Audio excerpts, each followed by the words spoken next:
Morning mga ka-burp-burp. Luto tayo ng gulay.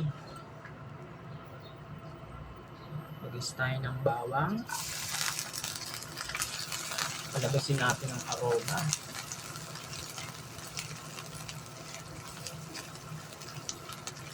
Tapsoy nga pala ito.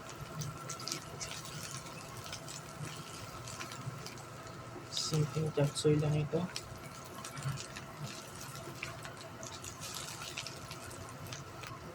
Sunod na natin ang sibuyas.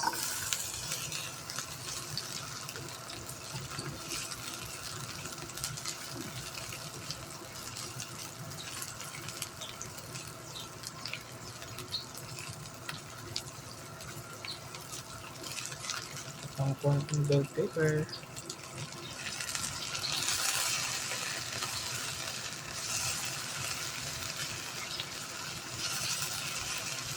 Ating sahog.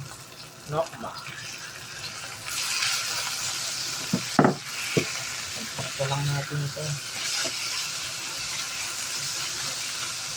Natin ang asin.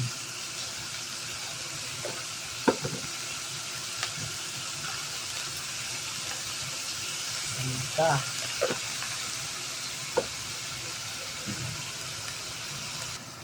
Takpan muna natin. Maluto ng gusto.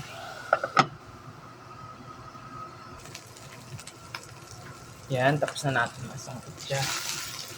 Ganyan na yan. Sulit natin ang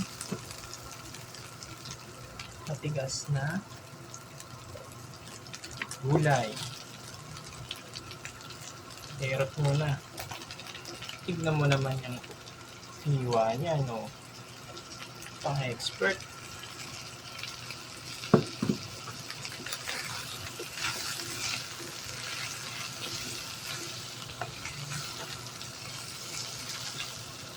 Tignan mo lang yan. Tignan natin ng 30 seconds. Para hindi malabog. After 30 seconds,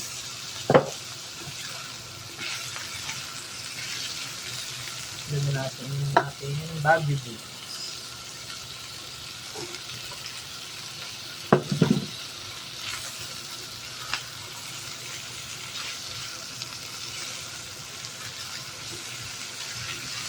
Yung hayaang malabog ha. Masarap yung medyo crunchy. Lalo tsakto ito. Takpan muna ulit natin. 30 seconds lang. Sunod natin ang after 30 seconds. Lipat natin. Kasi yung repolyo dito. Bigyan natin pala ng konting tubig. Konting-konti lang. Yan, nilipat na natin sa mas malaki para madaling mahalo. Tignan mo naman. Hindi natin masyadong sasabawan kasi lalagay pa tayo dito.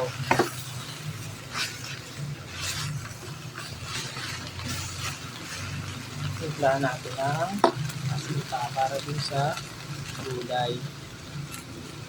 Yan, pwede na siguro to. Dahan-dahan lang sa asin para gumana pa. Bigyan pa natin ng 1,000 paminta para mas malasa. Betchin, konti lang.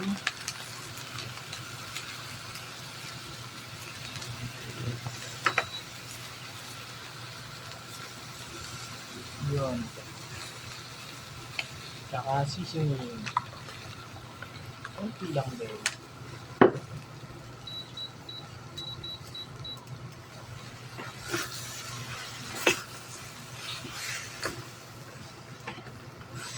Gawin natin. Lagyan na rin tayo ng asukal. Kalahating kutsara lang para dito mamis. Para dagdag lasa. Saglit lang natin ibigisa para medyo crunchy yung bell pepper. Tapos, lagyan na natin ang ating pampasarap. Askal ba?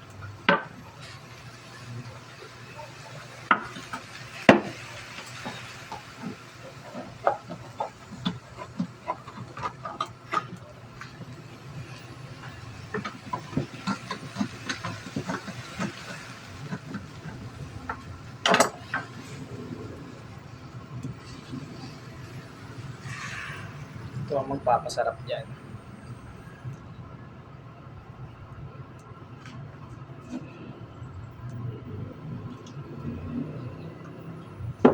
Lagyan natin konting tubig para masimot. Sayang eh.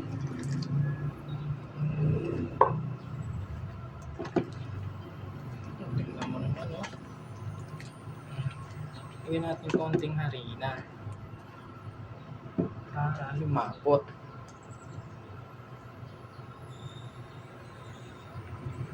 Yan, mga kalating kutsara lang. Tuyuin ba natin? Tuyuin muna natin saglit. Tinakpat ko nga pala yan. Ay, bango ng amoy. Yun o, lumapot na o. Pwede na to.